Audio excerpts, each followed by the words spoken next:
Welcome back, MMA Oddsbreaker. I'm Frank Trigg. Of course, that is my Uncle Creepy, Ian McCall. Yes, I said my Uncle Creepy. He's about as creepy an uncle as you can have. He's fighting Brad Pickett coming up here July 19th, UFC Fight Night in Dublin. Yes.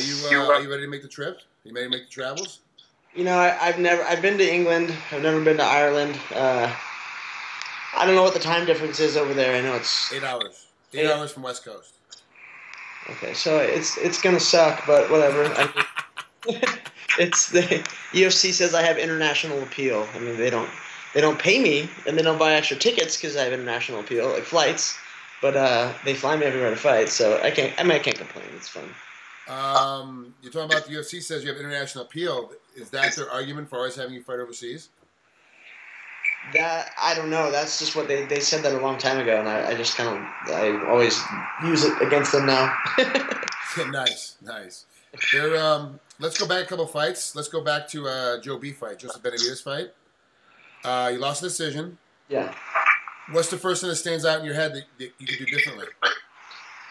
I don't think either of us fought very well in that fight. I mean, I think we both kind of respected each other too much, and I mean, I think he even said it. I could have finished him at one point. You know, he shot in and ran into my knee, or I don't know, I was defending or what it was. I don't really remember. And I know he was rocked, and I just kind of sat there. I remember right at the very end, I had his back, the standing, yep. And I mean, I'll take anybody for a ride at this weight. You know, like if I get you there, I'm going to toss you on your head. You know, like I did with Demetrius. Yeah. And I remember staring at Roy Nelson in the crowd and just kind of zoning out. Like he was just yelling at me like, throw him, and I just okay, I'll do it, and I never did it. I don't know. It was too much hesitation, and maybe I respected him too much. You know. Okay. You just talked about DJ Demetrius Johnson, and you threw him on his head. Yeah. It was kind of pretty too, by the way. It was pretty.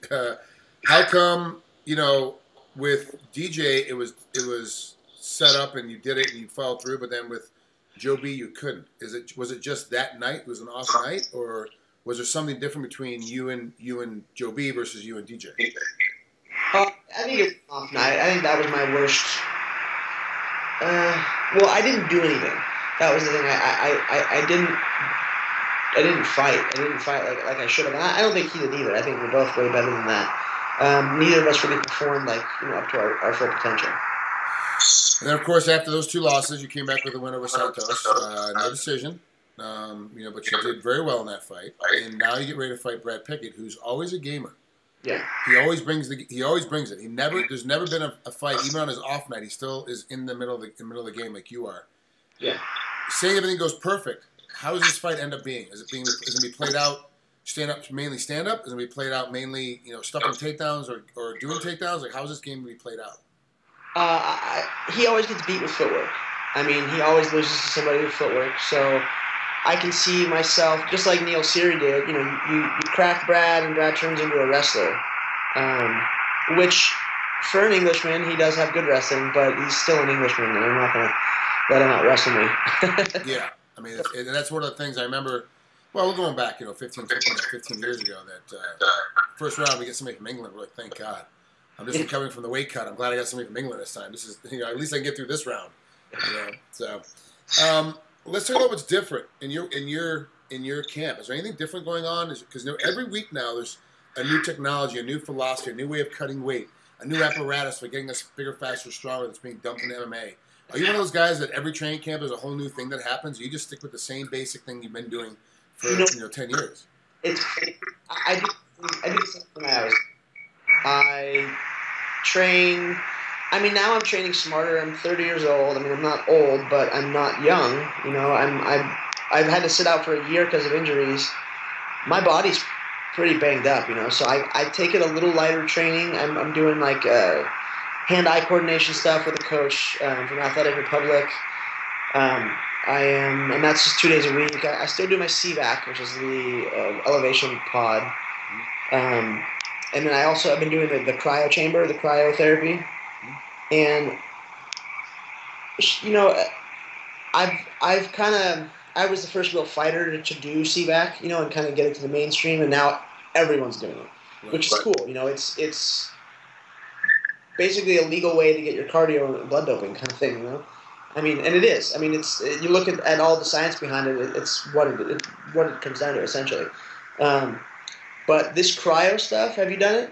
Yeah, I've done it before in the past. Yep, I love it. Yeah, it definitely was a game changer for me. It was 10 years too late. That's part of the problem. Like, everything came out 10 years after my prime, so it did me no good. Yeah, and that's what I'm kind of realizing. I mean, I've been in it 5 out of the last 6 days, or 6 out of the last 7 days. I feel incredible. I'm not sore. I mean, besides the actual injuries I have, which feel a lot better than they would before, I feel great. And another big part is, I know my daughter has juvenile rheumatoid arthritis, so I'm going to take her in, because it was made for people with RA. I'm going to take her in Saturday and see.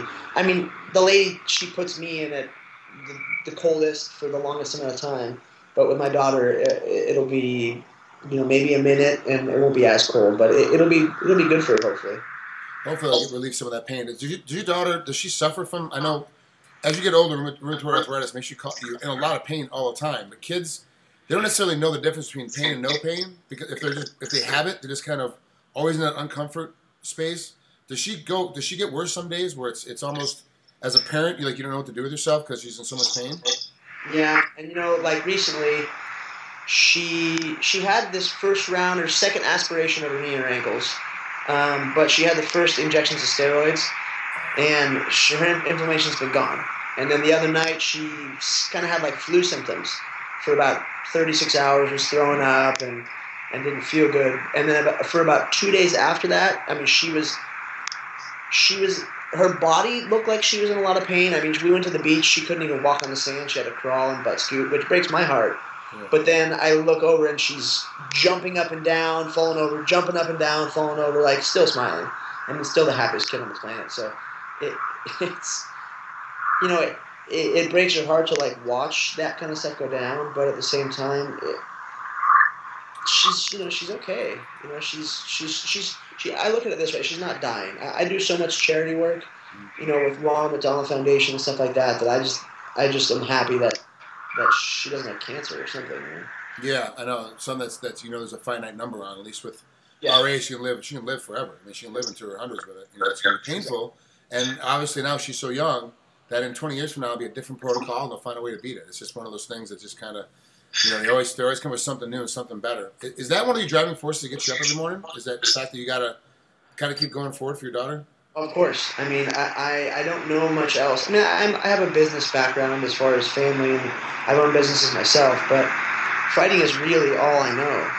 I mean, and that's what I love to do. And right now I'm able to spend a lot of time with my daughter because, it's just me and my dad. We're the ones that have raised her. And we live together and raise her, and granted, other people are coming back in her life, but I'm happy because I have a cool job and I get to spend a lot of time with her. Yeah, I totally get that. So, well, I think appreciate you coming on here. Just want to catch up with you a little bit before your next fight. MMA Outbreaks, appreciate you coming through here, and we'll talk to you soon, buddy.